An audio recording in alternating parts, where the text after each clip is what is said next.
The morning began like any other at Vancorp headquarters in downtown Chicago. The sun peeked through the tall glass windows of the 20th floor, painting soft light across the clean white floors. It was quiet, except for the sound of heels clicking and the occasional printer humming in the background. Everyone walked quickly, with coffee in hand and eyes glued to screens or meeting agendas. Amira Lansing stood near the large oak table in the center of the main conference room. Her hands were steady, but her heart beat fast. This was her first major presentation since transferring from the Atlanta branch. She had worked for weeks to make sure everything was perfect. Her outfit was sharp. Her slides were ready. Her numbers were strong. She smiled politely at the people in the room, even though many of them had never smiled at her. Amira was one of the few black women in leadership at the company. She knew what that meant. She had learned long ago that some people would not see her ideas, only her skin. But she also knew her worth. She stood tall, shoulders back, chin high. The room slowly filled with voices as the others walked in. Suits and skirts, ties and tech pads. At the far end of the table sat Hollis Trent, a man known for speaking loudly and listening rarely. He had been at Vancorp for years and walked around like the building belonged to him. Whenever Amira spoke in meetings before, Hollis often cut her off or made quiet jokes under his breath. Some people laughed. Others looked away. No one stopped him. Today, Amira planned to change that. She was ready to show them her ideas could lead the company into something better. She breathed in and looked at the screen as she plugged in her laptop. Everything was in place. That was when Hollis stood up from his chair, holding a tall cup of steaming coffee in one hand. He walked around the table slowly. He said something about needing a better view of the slides. His voice carried just enough for everyone to hear. It sounded like a joke, but Amira had heard that tone before. She kept her eyes on the screen. As he passed behind her, it happened. The coffee cup tilted. Hot, burning liquid spilled down her left arm and across her blouse. Her skin felt like fire. The room froze. The smell of coffee mixed with the sharp sting of pain. Amira gasped. The pain shot through her body, but she did not scream. She did not want to give them that. She bit the inside of her cheek and closed her eyes for a second. "Oh no," Hollis said. But his voice did not sound sorry. It sounded light, like a prank had gone wrong at a schoolyard. A few people gave nervous laughs. One person said, "It was just an accident." Another mumbled, "She's fine, right?" Nina Vargo, the HR rep, reached for some napkins from the snack table. She handed them to Amira like she was cleaning up a spill on the floor. No one moved closer. No one offered ice or real help. Amira could feel her skin swelling under her sleeve. She held the napkins to her arm and stared at the table. No one made eye contact. The meeting went quiet again, not out of respect but out of discomfort. Everyone looked back at their tablets. Someone cleared their throat. Hollis sat down again, sipping what was left of his coffee.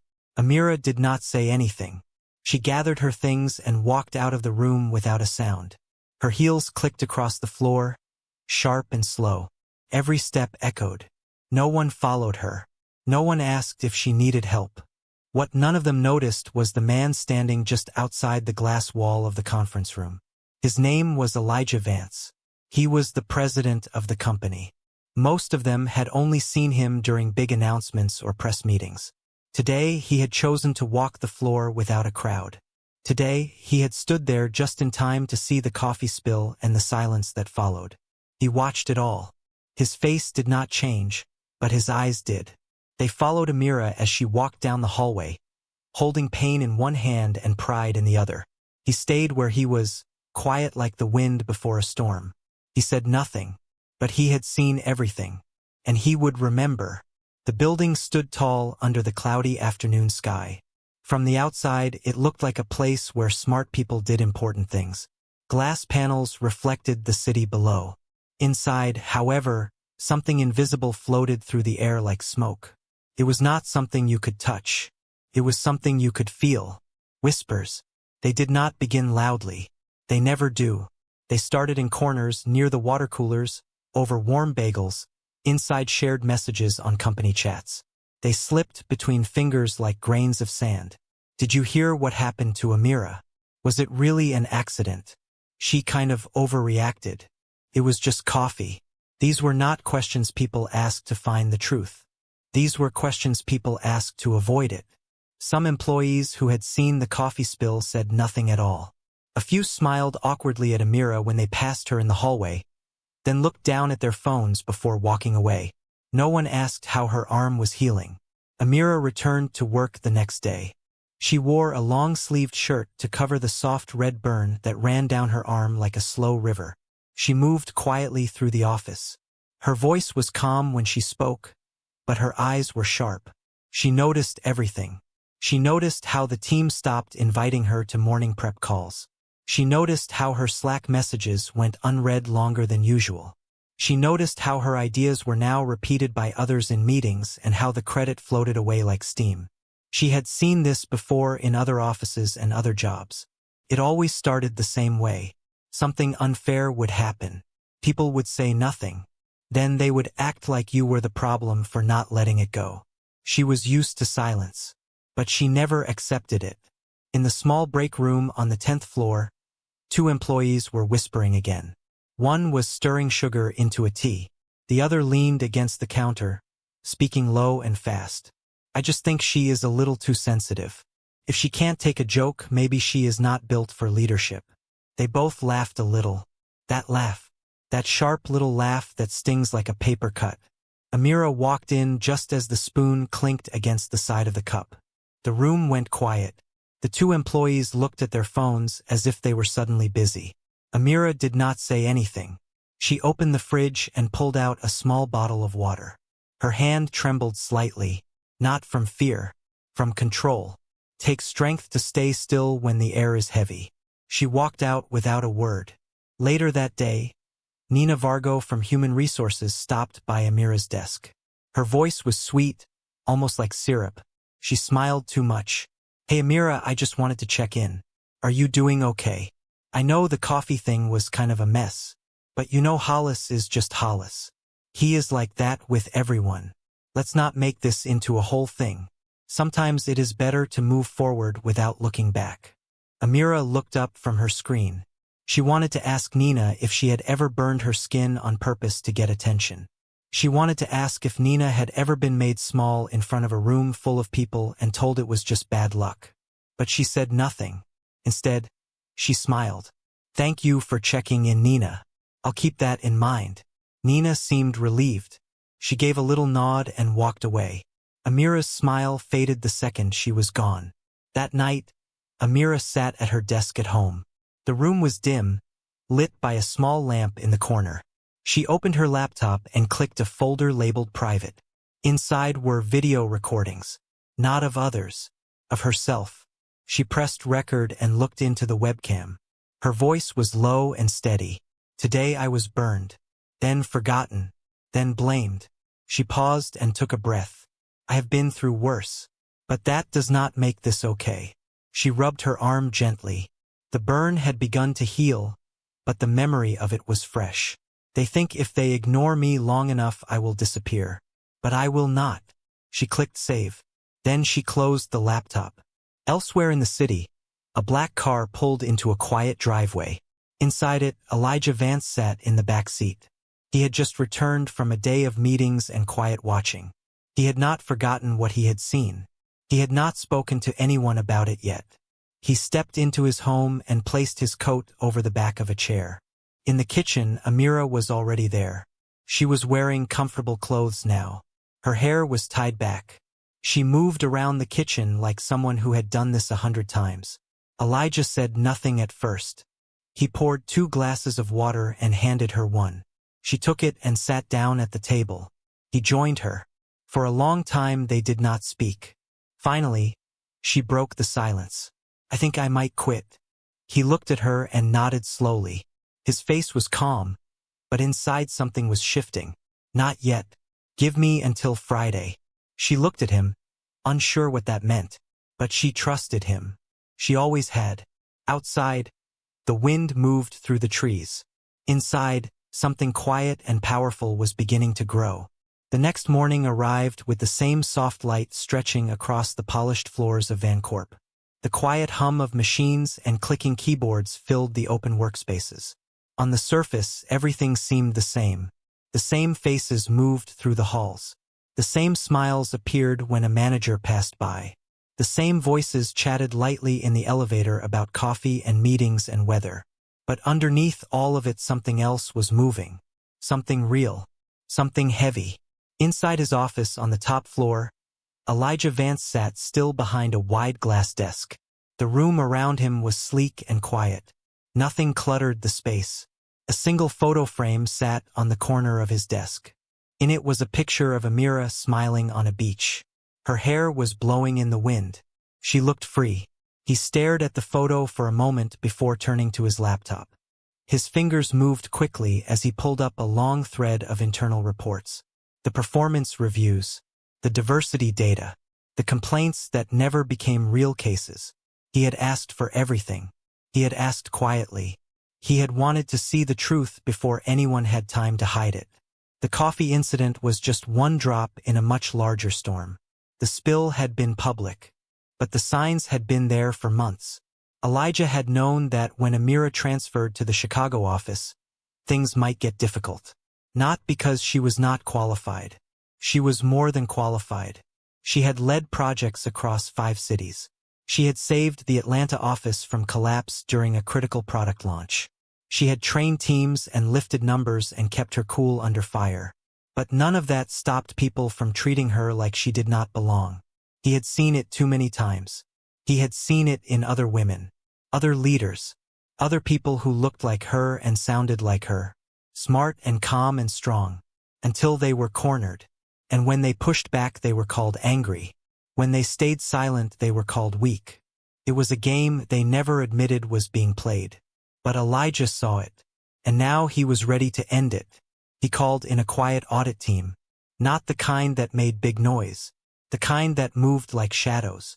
He asked for message logs, not private ones, just the official company messages and meeting records. He asked for the promotion history of employees, who moved up, who stayed stuck, who got credit for shared work. As he read the reports, he saw a pattern. Amira's projects had been consistently more successful than those of many of her peers. But her name was missing from team recognition boards. Her face was missing from company newsletters. Her suggestions were always listed as collaborative ideas, even when her drafts matched the final version. He also saw how many times she had been talked over in meetings. He saw the meetings where she had been invited last. He saw how often she had messaged follow-ups that were never answered. It was all there, hiding in plain sight. By noon, Elijah had what he needed. But he was not finished.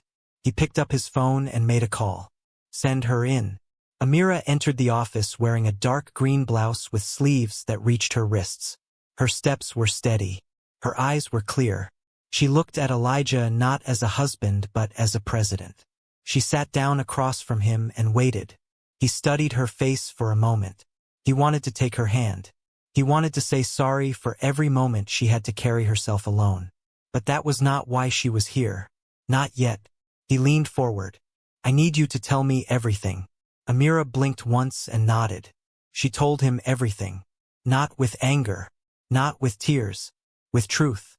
She told him about the laughs behind her back. She told him about the meetings she was cut out of. She told him about the time Hollis rolled his eyes while she spoke. She told him about Nina's warnings and the way silence followed her through the halls like a shadow. Elijah said nothing. He let her words fill the room like music from a slow song. When she finished, he nodded once. Thank you. That was all he said. Amira stood and left. Elijah sat alone in the quiet. Then he opened his drawer. Inside was a small notebook. He opened it to a page near the back. It had a list. The title read things I will not let happen again. He added a line. Let them bury her voice. The next 2 days moved quickly. Elijah held quiet meetings with the board. He showed them the reports. He did not raise his voice. He did not shout. He spoke with the same calm that made people listen harder. He told them what he had seen. He told them what had happened. And he told them what he was about to do. Some were nervous. One asked if he really wanted to expose internal issues so openly. Elijah looked at him and said one sentence: "I would rather run a smaller company with values than a large one built on silence." No one argued again after that. That night at home, Elijah and Amira sat together on the couch. She rested her head on his shoulder. The room was quiet except for the soft tick of the clock on the wall. "Are you sure you are ready for this, Elijah?" she asked softly. He nodded and whispered, "I was ready the day they chose to hurt you and call it normal." They sat together without words after that. Words were no longer needed. The storm was coming. Friday arrived with a sky full of heavy clouds that had not yet made up their mind about rain. The wind moved slowly through the streets of Chicago as if it, too, was waiting for something. At VanCorp headquarters, everything looked the same as it always had. The front desk still smiled at people with polite greetings. The elevators still opened with soft chimes. The scent of fresh coffee still lingered in the air. But today was not the same. Today something different waited behind every door. On the 12th floor, in a large glass-walled conference room, chairs had been arranged in a perfect circle. Not a rectangle. Not a row. A circle. That alone made people whisper. Nobody knew what was happening. Only that every department head had been called in. So had HR. So had Hollis Trent. Hollis walked into the room with his usual smirk. He had on a navy suit and a tie too bright for the weather. He greeted people with little nods and his usual jokes. Some laughed. Some smiled awkwardly. Others said nothing. He took his seat near the front and leaned back like a man who already knew how the story ended. Then the room went quiet. The glass door opened slowly, and Elijah Vance stepped inside. He was not followed by an assistant. He was not carrying papers. He walked in alone. His suit was black. His tie was plain. He moved to the center of the circle and stood still. "Good morning, everyone." His voice was not loud, but it filled the room. Everyone leaned forward slightly without meaning to. "I asked you here because something important happened this week. Something that should never happen in any workplace. And yet it did." He looked around the circle. No one spoke. "Many of you know what I am talking about. Some of you witnessed it. Others heard about it in whispers. But I saw it with my own eyes. I watched one of our leaders be humiliated in front of a room full of people. I watched as hot coffee was spilled on her body and not one person offered help. Not one person stood up. Not one person asked if she was all right." He paused and looked directly at Hollis. "I watched a man smile after burning a woman who has done nothing but serve this company with excellence and care." The room went silent. Even the air felt frozen. Hollis sat straighter. He opened his mouth slightly as if to speak but said nothing. "I also saw something else. I saw the way many of you looked away. I saw the silence that followed. I read the messages you all sent afterward. I heard the way you tried to make it small. To make it something she should forget." Elijah walked slowly to the center of the circle. "Amira Lansing is not just an employee. She is not just a project lead. She is not just the one who saved the Atlanta office from shutting down 3 years ago. She is not just the reason 3 of our biggest clients are still with us today." He stopped walking and faced the group. "Amira Lansing is my wife." There was a sound like air being sucked out of the room. Some people gasped. One person dropped their pen. Hollis turned pale. "And before any of you ask if this is personal." "Yes, it is." He waited a moment, then continued. "But it would be just as personal if it had happened to someone else. Because what happened to her has happened to others. And it ends today." He turned toward Hollis again. "You are relieved of your duties effective immediately. Security will escort you out. You are not welcome in this building again." 2 quiet guards appeared at the door. Hollis stood up slowly. He opened his mouth again, but Elijah raised a hand. "Do not speak. You have had many chances to speak. It is time to listen." Hollis looked around the room. No one met his eyes. He walked out slowly with the guards. The door closed behind him. Elijah turned back to the circle. "This is not just about one man. This is about a system we let grow in silence. That system ends now." He walked to the wall and pressed a button. A screen lit up behind him showing data, charts, messages, quotes from employees describing the fear they felt in meetings, quotes from black workers who had been skipped for promotion, quotes from women who were told to smile more. This is not just about Amira. It is about every person who felt unseen. Every person who felt they had to be quiet to survive. That stops today. He looked out at the group again. We are forming a new council. It will be led by people from every level of this company. It will not be performative. It will have power to act. He stepped away from the screen. Starting next week, every department will begin equity reviews. Every leadership team will undergo new training. And every single manager will be held accountable for the culture they create. He paused. And let me be clear. This is not a choice. This is a requirement. The room remained silent, but it was no longer the silence of fear. It was the silence that comes when something true has been spoken. Something undeniable. Elijah took a breath. I love this company, but love means holding it to a higher standard. And if we are going to grow, we grow with dignity. We grow with respect. We grow with everyone. He looked to the glass door. Amira stood just outside. She had been watching. Elijah walked to the door and opened it. He held it wide as she entered. She stood next to him and looked at the people who had once ignored her. She looked calm. She looked powerful. Elijah turned to her and spoke not as a husband but as a leader standing beside another leader. Would you like to say something? Amira nodded.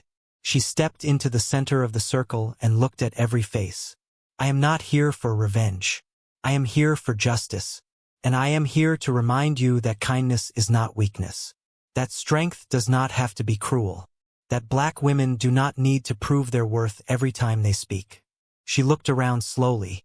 You will not forget what happened this week. Because I will not let you. She stepped back beside Elijah. They stood side by side. Not as a couple, but as two people ready to lead something better. Outside the window, the clouds began to move, and light broke through. The days that followed moved slowly at first. It was as if the building had been holding its breath for too long and was finally learning how to breathe again. Each department felt the change in its own way. Some people were quiet. Others were thoughtful. A few were nervous because silence had always protected them. But most were watching and waiting to see if the promises would become real. And they did. One by one, the changes Elijah Vance had spoken about began to take shape. The company's Culture Review Council was not just a title written in an email. It became a room filled with real people. People who spoke their truths. People who had been quiet before. And for the first time, those truths were not buried under soft smiles or quiet excuses. Amira Lansing became a central voice in that council. But not because she was the president's wife. Because she had lived it. Because she had survived it. Because she had refused to stay silent even when every part of her body had told her to walk away. She started her first meeting with a question. What would this place look like if no one ever had to shrink to fit in? That question sat on the wall behind her in every session, printed large and bold. And every voice that followed was asked to speak from that place. People who had never spoken up before began to raise their hands. Some told stories that were hard to hear. Stories about jokes that were not really jokes. Stories about being passed over. Stories about being looked at last even when their ideas came first. Others spoke about their own part in the silence. And they were not defensive. They were learning. Every voice mattered now. The elevator became a quieter place. Not because people were afraid, but because people were thinking. They were watching themselves more. They were asking more questions. They were noticing who sat at the table and who always had to stand at the edge. Amira began to write a guide for other companies. It was called The Room Where She Stood. It was not full of numbers or charts. It was full of moments. Real moments. Like the time she was burned. Like the time no one asked if she was okay. Like the moment she stood beside Elijah and refused to disappear. The guide was shared in schools. It was read in boardrooms. It was turned into workshops and keynotes and even a small online series for young leaders. The first episode ended with Amira looking into the camera and saying, Never forget that the room needs you even when it tries to act like it does not. Your voice is not a problem. Your presence is not too much. You are not asking for too much when you ask to be treated with respect. She smiled and added, and if no one has told you today, you belong here. People began to share the series online. Teachers played it in classrooms. Young girls saw Amira and saw themselves. Not because she was perfect, but because she was real. Elijah never stopped leading Vancorp, but he changed how he led. He opened every board meeting with a simple sentence. What are we doing to make this space safer than it was last week? And if no one could answer, the meeting did not move forward. It became part of the company's heartbeat. A weekly check on the soul of the workplace. Years later, someone asked Amira at a conference how she found the courage to speak up. She smiled and said, I did not speak because I was brave. I spoke because I was tired of being quiet. And then she added, but the real power is not in the speaking. It is in what you build after you are heard. That answer became a quote on a wall in Vancorp's main hallway. Every employee walked past it. New hires read it on their first day. Some paused to take pictures. Others just stood there for a moment in silence. In the end, the company became known for more than its numbers. It became known for how it listened, for how it grew, for how it learned to be better because one woman refused to let a burn become just another memory. This story is not only about coffee or silence or boardrooms.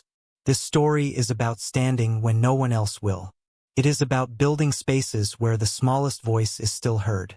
It is about not waiting for someone else to do the right thing. And now it is about you. Yes, you. The one holding the phone. The one reading this story. The one who has been quiet too long. Or maybe the one who needs to listen better. This is your moment. Ask yourself, are you shrinking to fit into a room that was never built for you? Are you watching someone else carry pain that should never be theirs? Are you brave enough to speak? Are you strong enough to listen? Because the world is listening, and what it hears from you will matter. If the story moved you, if you felt something shift, if you saw yourself, or someone you love, like this story, share it with someone who needs it. Subscribe so that the next time we tell a story, you will be right here with us, learning, growing, changing, because this is not the end. This is the beginning.